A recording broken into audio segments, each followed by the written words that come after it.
Welcome, world, to another episode of Leadership Lessons. It is episode 11, and we are back with the amazing Miss Anna Garcia. Anna, thank you very much for joining us again. Thank you for having me. So last time we spoke about how to create and maintain healthy relationships. Mm-hmm. Today we're going to be looking at the other end, which is what happens at the end of a relationship. You know, how might you have to deal with a breakup?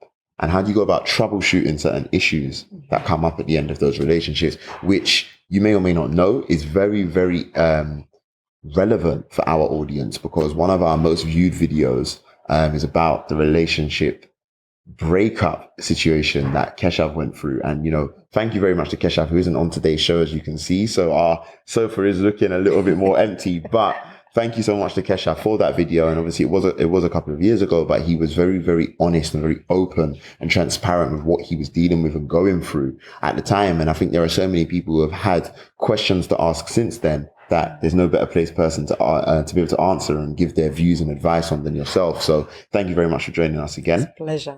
So we might as well go straight into the first question, because we're all busy people, of course, but at the same time, we want to give as much value as possible. So our first question is from Miss Amy Carlson, and thank you very much, Amy, for your question.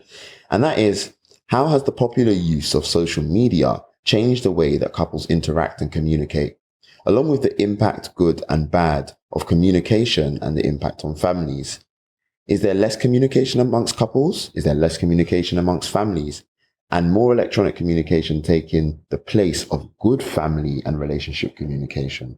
So in a nutshell, how has social media changed the way in which we communicate as couples and as families? Yeah. Do you know what? I think it's a brilliant question, and it's so relevant for everybody today. And there, as you said, there is good and there's bad impact, right? Of course. Good, bad. And I remember my first experience. I remember this was the first time that I had an iPhone in my hand, and it was all right there. Definitely. And I remember my partner and I were both in bed, literally in the morning, on a Sunday morning, I think it was. I think we barely said hello, and we were both like this. And then suddenly I just kind of caught us, and I looked and went, oh my God, look at us, totally sucked in by this, you know? So that is definitely an impact. It can become a bit of an addiction, can't it? It can be, you know, and we're totally taken by it. And some of us, we have a habit now, which is it's the last thing we do at night, and it's the first thing we do in the morning. Like, how many of us have actually fallen asleep with the thing falling on our head? You know, you get woken up and you go, oh my God, you know? Has that ever happened to you? No, do you know, the last year I went to St. Lucia, and I don't know, like, I had this like, it's my track record. When I'm tired, I'm sleeping. I can sleep anywhere. I reckon if you put me on a staircase, I could probably sleep. But I just remember being in St. Lucia, and I was actually trying to voice note my girlfriend. She didn't come, and I went with like my cousin and a few friends. And I remember sending her a voice note on WhatsApp, but I don't know if the voice note finished or not. But I got woken up about 20 minutes later by the rest of my group who came in and saw the phone flat on my face. And it was just reminding me of that as you said it. But yeah. So I was actually trying to do a good thing for my relationship, but ended up maybe not doing such a good thing and just ended up being the butt of all jokes for the rest of the holiday. So yeah. So it happens, right? It happens. And it's because we're building, and here's maybe the bad impact, is that we're building ourselves some habits around our communication, especially our phones, because we can do everything on our phones. It's unbelievable nowadays, right? Definitely. So it is almost the last thing and the first thing. And I think this is where it's having an impact, because if you are sleeping next to your partner, my recommendation and what would really serve is, what if you use those last, I mean, for me personally, it's so important that last hour before I go to sleep, you know that whatever you season, that's like seasoning the meat before putting it in the oven, you know? Whatever last thoughts you have, whatever last thing you expose your brain to, that is going to be seasoned for that many hours that you're then going to sleep, you know? Or marinating, you know, it's going to marinate for those many hours. So in the same way, imagine your relationship. Why not use that time effectively to connect? So in that way, it's maybe having just a few, not we don't like rules, but maybe just a few boundaries around that. Yeah. Moving on, then you've got things like WhatsApp and the two bloody little arrows. Yeah. I can see he saw my message. He read it. Why he ain't got back to me? Yeah. That is just torture. Definitely. When you see someone has read your message and they don't get back to you, right? And we start going crazy about that kind of stuff, Definitely. right? I think that's where, and apparently a lot of breakups have happened because of things like that. Wow. Okay. Yeah. So I think it's about bearing in mind, and I think it's really important, like, who are you going to be inside of your relationship, full stop. Do you want drama? Do you not want drama? have the conversations. Like, I know with my partner, it is really clear. He knows how busy I am. So I might just look at a message. I can't acknowledge it in that moment. So he'll get the blue arrows. That's it. Yeah. It doesn't mean anything if I don't reply for the next however many hours. Now, I have a rule of thumb. With anybody in my life, I will get back to you within 24 hours. That is something that I endeavor to do if I can, right? As much as I can, yeah? But these fleeting 2 arrows, right? How many separations, how many breakups? Because, right? Because we're not clear. So I think what's really important is let's have that communication. Now, for me, one of my top values is communication, right? Yeah. So for my partner, if that conversation is had from the get-go, then it will save a lot of problems. I think a lot of drama is created because we have certain expectations and they're unmet expectations because they're not communicated. Definitely. Yeah, and then we kind of pick fights for the wrong reasons. 100%. And sometimes we do use things like two blue arrows and we make these massive stories, and then he or she turns around and go, what are you going on about? Because we make these massive, 2 hours have gone by, 3 hours have gone by, oh, well, now she's with someone else. Yeah. That's it, you're going to throw it all away. Oh, right? So we get really dramatic. And I think it's a brilliant question. And I think, like with everything in life, you need to look at who am I going to be inside of this relationship? Do I want to be in communication? Do I want to be mature? Do I want to be proactive? Yeah. Because otherwise we do get sucked into, it can be really, really easy. Now, the pros of it, I think it's wonderful. I think it's wonderful that sometimes, it's something as silly as you might be in the same room. You're both focusing on different things. Yeah. You know what? I just have a thought. So I'll send him a message. Just thinking about you. Yeah, that's it. But that's amazing. Or a selfie, And it's just something so, it's like, so I think it can also, I have half my family the other side of the world, and I think I'm so grateful for social media and what it gives me the opportunity to connect and relate in ways that, I sing songs to my mother. I'm like a romantic with my mother, right? And I'll sing her songs just because. That's it. You couldn't do that. This is great, because sometimes there are certain things that do actually come across more impactful over social media because, there are certain things that we can say very easily to each other. But then there are certain things that, like, the fact that you had to stop what you were doing to sing that song, like, I would take into account what process you had to go through to do that. And actually that can make it really, really helpful. And so, sorry, this is just hilarious. But I want to go back to something you said because you spoke about that verbal communication and then the social media communication. And I think if you get the verbal communication right, then you begin to understand how that person will operate on social media. So you've told those people, I'll get back to you within 24 hours. But not only that, if you have a conversation with your partner and they maybe know what you're going to be getting up to today, they will then understand that, okay, the reason why they haven't replied to me is because they're busy, they're working, they're doing something, they're going to be in this place, they may or may not have their phone with them. And that becomes okay.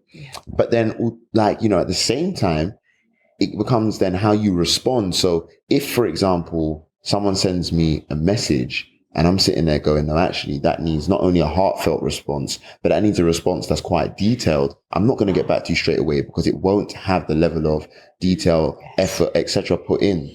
And so actually, I think what's worse is sometimes on the flip side is people do respond really quickly, but then their response is pointless and actually it can kill a conversation. And that can be just as detrimental, So, and how do we deal with that? Right. So my favorite way of responding to that, given that communication is top, it will be a quick, if it's a WhatsApp, it will be quick. Thank you so much for what you just sent me. I am going to acknowledge that the way it needs to be honored. Amazing. Give me some time. That's it. Or I will say, I noted, acknowledged, we'll get back to you. Definitely. But at least they get that that if you can, that you are going to, I love that. And I think it's so important because that has so much more value. Without a doubt. Yeah. And I think, even the one about, so to bring Amy's question also referenced families. And I think it's interesting because when you talk about proximity, you said that you got family on different parts of the world. So of course, your communication with them will most likely be through some form of electronic technological medium. But then of course, there are some people who would argue that people who have families that live in the same home or, for example, don't live far from each other, don't see each other enough because they use these things as something to fall back on. But I think there's one argument that something's better than nothing. That's one argument. We do live in a world where most people are very busy and do live lives that are pretty much back to back. And so for that reason, it's not always possible to be able to make time a couple of times a week to see those people physically. So the fact that they are actually making that attempt, I would commend.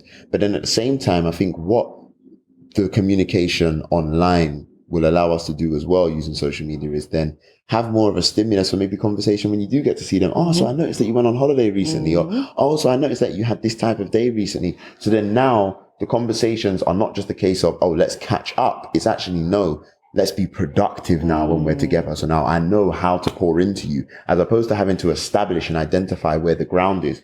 Ideally, I know a bit of what's been going on. So now when I do see you and we're speaking, we can go all in. We can move it forwards, as opposed to just getting from 0 to 5. We're going from 5 to 10. You know what I mean? So that's an argument. I'm not saying that's 100% the truth all the time, but potentially. I love that. And it's I think something, a concern that maybe is underlying there is what happens when communication gets replaced. Yes, that's social media. Yes. And I think it's important to check the intention, because sometimes we're getting lazy or we're getting fearful. And I think that a lot of times social media or any emails, anything today is really people hiding behind it. Yes. Yeah. Definitely. So sometimes a conversation needs to be had and you need to be in front of that person, or you need to get on the phone. True. And that conversation needs to be had. And very often we're very quick to do a quick this. Yeah. And not realizing the power that it's losing. Yes. So I think check with yourself. Are you taking that action as a result of fear? Yes. Are you communicating that way because you're scared? Or do you really, can you honor that relationship better? And that's the question I'd love to know from some of you guys in the comments, have you had those situations where you know that you have chosen to maybe send a message as opposed to confronting the fear of getting on the phone or meeting someone physically? I'd love to know from you guys in the comments. But I think you're 100% right there, and I think that is something that in this world, as social media becomes even more prevalent, that is what will continue to happen. So so thank you very much for that question, Amy. 100%. Let's go on to another question. So Steve Gibson, thanks a lot for your question, Steve. Many relationships come to an end. It's a fact of life. How do you recognize when this is happening, and how do you deal with letting go? That's beautiful. Amazing. Thank you very much, Steve. That question. Definitely. So the theory that I have is every relationship can have a sell-by date. Nah, extinguisher needs to be a lot closer to me right now, but yes, thank you. Okay, so every relationship can have a sell-by date, definitely. Yeah. Okay. Yeah, you see it all the time. Sometimes it's 3 months, sometimes it's 3 years, sometimes it's 30. And I think the problem is that we have it that they shouldn't have a sell-by date. And look, and many people could argue from different backgrounds, cultures, no, you're supposed to stay together forever. When you marry, let's take a look at when people used to create vows back in the day. Just let's look at this. Back in the day, we had a life expectancy of about 70 years when these vows began to, 70 years. So picture this, you get married at 15, 20 back then, you had that many years to live with that person. So you reckon till death do us part was quite appropriate. Yeah. Today, we have a life expectancy of over 100 years. Yeah. How much growth do we now have access to as well as individuals through personal development compared to back then? So my nanny, when she married my granddad when she was 15, her growth was very much at a par, with the times, in terms of her expectations of life. And that she lived on a coffee growing farm, and her greatest thing was about surviving with these 10 kids and providing for all these farm workers and all of this. That was her world. So of course I wouldn't. My mother, on the other hand, she had to go through 3 marriages. She was raised here, and her whole life was very different. Her expectations were very different. Her demands were very different. Her psyche and her soul were demanding very different things. It took her 3 marriages, third time lucky. She's now been married 22 years. I'm like, Mom, thank God for that. Congrats for Mum, 22. Hey, I'm inspired, for sure. Telling you. But when she got married at 16, it's very rare that the same person at 16 can sustain that kind of relationship at 25. See, at 25, big shifts happen in the brain anyway. So any major commitments and life changes that you make before the age of 25, just be mindful of it. Yeah. So for me, it actually excites me. Blossom and Become is all about the different types of, I've had many. That's why I ended up becoming the relationship expert, because not because I had one, I had one relationship and had it throughout my whole life. No, but because actually I had one after the other, some were shorter, some were really long, 5 years, 3 years, but I'm really grateful for them. And I used to have some shame around that, like, oh my God, Anna, settle down already, right? Now it's like, no, I now realize the gift in it. And so to answer that question, how do you know? There were so many times in my life story where I knew it was over. But you know what? I stayed there despite the pain, because of what my family might think. Or because of the people that were involved, you know, that you share friends now, and it's like, oh, it just becomes more of a liability, or because of stuff we had built together. But my heart was no longer in it. Definitely, yeah. And it's painful. Now, when do you know it's painful? That's it. So that answers your question. It's really painful, like beyond, like you've tried everything. You know, you've tried everything. You really know deep down in your heart, you've given everything you possibly could. And it's just so painful. And it's now beginning to impact your expression of who you are in the world. That's it. That's when it doesn't work for me. That's it, because you do want to blossom, and you do want to become, because you know that you want to blossom into being the best possible person you can be. But in order to do that, you have to become more. And if that person's getting in the way of you being able to become, then that's exactly what it is. So guys, remember, international bestseller. This is no joke. This is absolutely no joke.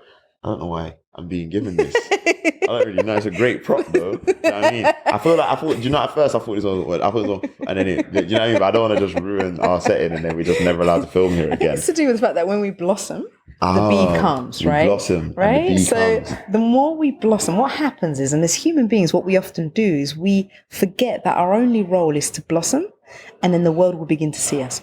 Or the bee comes, and the bee is opportunity, relationship, We spoke about life, our life being, we're like a bus, And being clear about our destination and who comes on and off our bus. Definitely. Sometimes relationships are meant to come on for a few bus stops. Sometimes they're a lifetime. Sometimes they're just a little bit and then they spoke. But what happens is we stand at the door and we don't want to let people off. And the problem with that is you're not letting the perfect person come on board, which is going to aid you in your blossoming. That's it. You need the pollination. You need different pollination. I love that.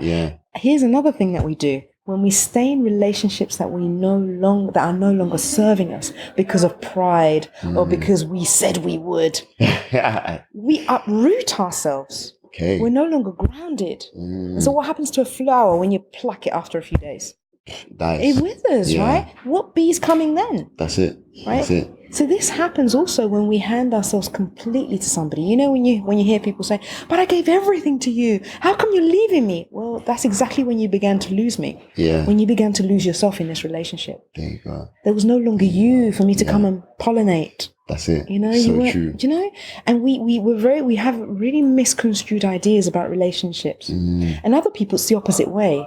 What they do is they close themselves because they've been hurt so many times. They close themselves. They decide, no, I'm going to keep this guard up. So equally, they don't get pollinated either. That's it. Yeah. It's so important. Blossom and become, and then the bee comes. And it's true, because what you spoke about being grounded there comes back to those values. So it's like you may have turned your back on or disregarded those values that you originally said you had for the sake of thinking that you were going all in and giving it your all to that person in that relationship. But because you've now walked away from those original values you have therefore lost the opportunity to stay grounded and uproot yourself. So that's amazing. So guys, just remember. But so the question, did we answer the full question? So when do you know? You Yes, feel it. You know. The Pain. thing is, you know. The moment you're not too sure whether you want to be there or not, you need to really start asking yourself some questions, right? 100%. And many times we stay because I don't want to hurt that person. That is the biggest dishonor. Many times we need to leave because we love that person and we know we're holding them back. That's just the ego. That's not real love. There's a big difference between love and attachment. Wow.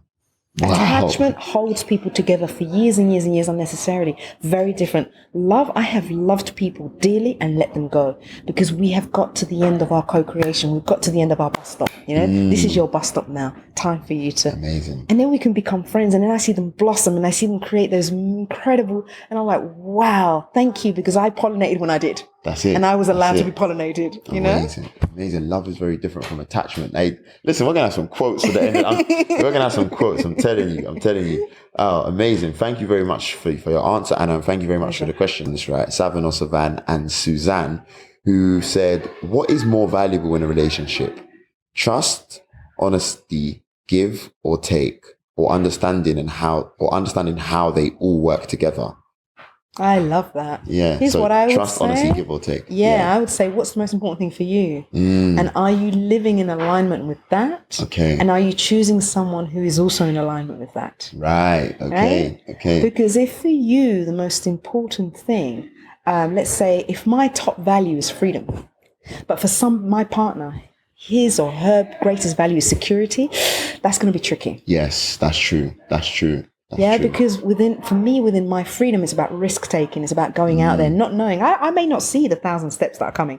I don't know where they're coming from, but I'm creating them as I go along. For someone whose first value is security, they need to see quite a few steps down the line in order to take that plunge. Definitely. So can you see the difference there? Yeah. And for some people, their top value is trust. So you best not mess around with that at all. Now, we could say there are some universal values that are important in any relationship. I would agree with that. Yeah. Okay. But I think the most important thing is, let's say for you, number one is family. But let's say for the person you're with, it's number 6.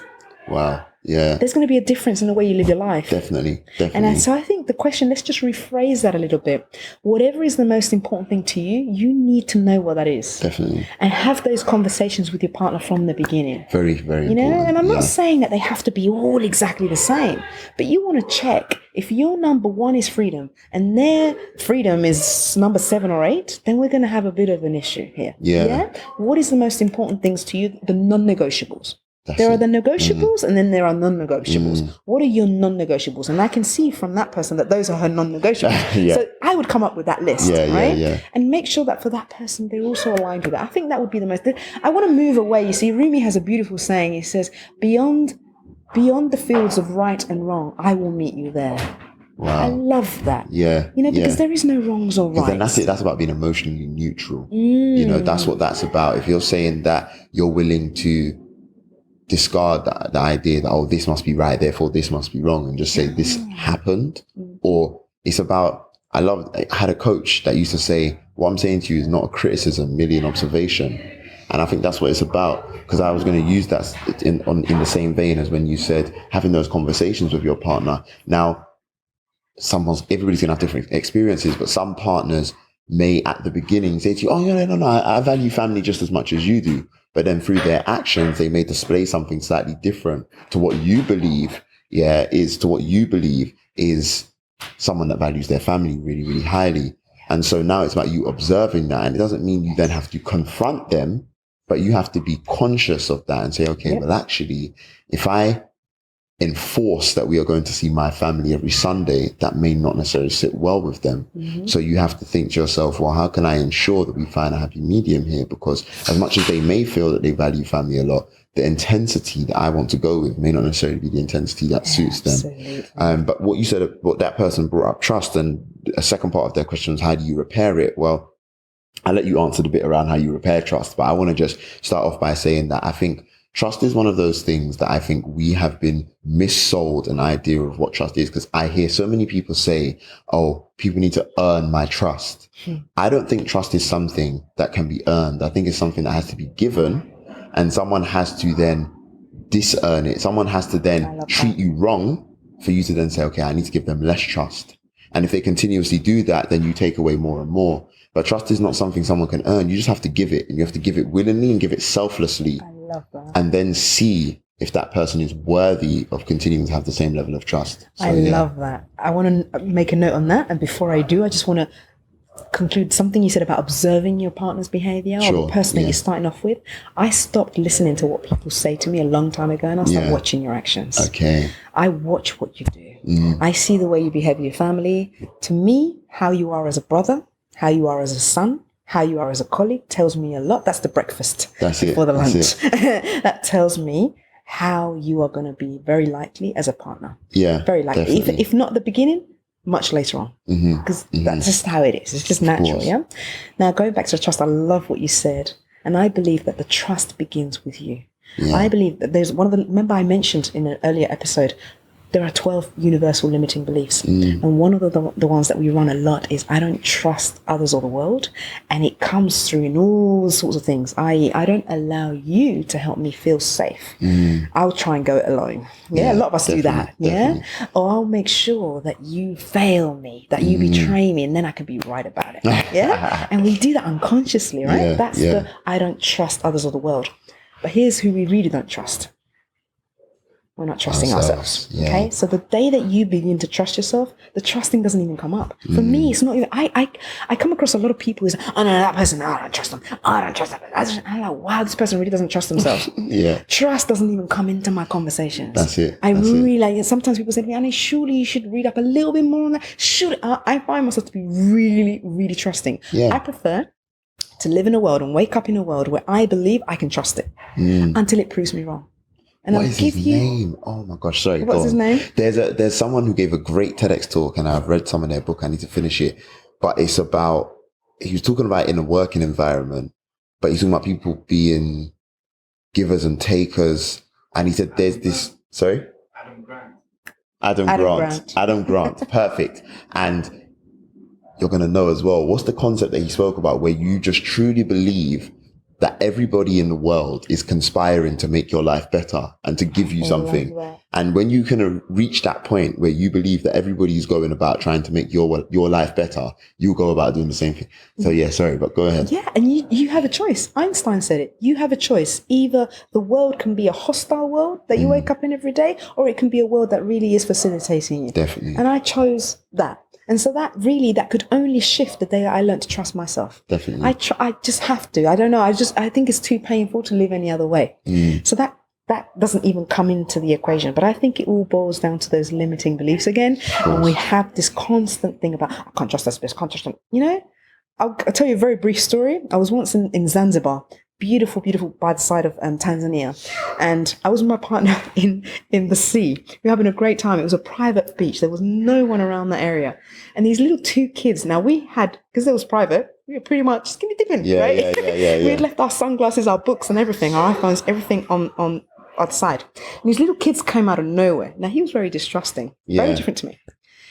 Those kids, I can see what they're about to do. I can see their intention. I said, don't create that. Don't. It's fine. They're not even going to see it. They're going to walk right past. What did they do? They ran up to whatever we had there. And he ran out of that sea. Run after those kids. You should have seen all of my stuff was there. Yeah. And they took his sunglasses. And you know what? I didn't even say, I told you so. I just quiet because I knew that was a very powerful lesson. Now, coincidence or not. Wow. They took his one, not mine, and they were exactly the same. Wow. Male, female version. They just took, they were and that to me was like, there you go. You choose. I really do believe we create with our thoughts. We create with what we speak. He literally I don't know. It was really freaky, but that happens a lot. So to me, when you would think, oh, surely something's going to go wrong, and life synchronizes more and more the more you trust it. Step out into the world knowing that the world has your back. I think it's Gabby Bernstein has a beautiful book. She says, the universe has your back. Yeah. I love to live by that. The universe has your back. Definitely. Yeah, definitely. 100%. Well, we're going to have to wrap up because I know I've definitely got to make a move. I know that you're a busy person as well, but thank you so much for joining us. And honestly, we did have one more question. So what I'm going to do is I'm going to get you guys to answer in the comments. And what we'll do is we'll follow up with you and have a little review of what people's answers have been. And we'll get Anna to share hers as well. So guys, here was the question. It was from Cal Peter. So thank you very much for your question, Cal Peter. And that was anchors that we can use. So when communication isn't great or one is going through their own experiences, what helps keep them grounded to ensure that the relationship is least affected negatively? So that is you guys' question again. What are the anchors that we can use? So when communication isn't going great or we're going through our own experiences, what helps to keep us grounded to ensure that our relationships are least affected negatively? So that is you guys' question of the day. Anna, thank you again so much for joining us. Honestly, you've been fantastic. Guys, don't forget, Blossom and Become. That is the book that you want to go and get. It's about more than just relationships. It's about how you journey through life regardless. And you'll learn so much from this. If you haven't learned enough from Anna, then this is definitely the place to go next. So Anna, thank you. Thank you. Guys, as always, this has been another another episode of Leadership Lessons. And as we say all the time, accept the best and absolutely nothing less. Peace.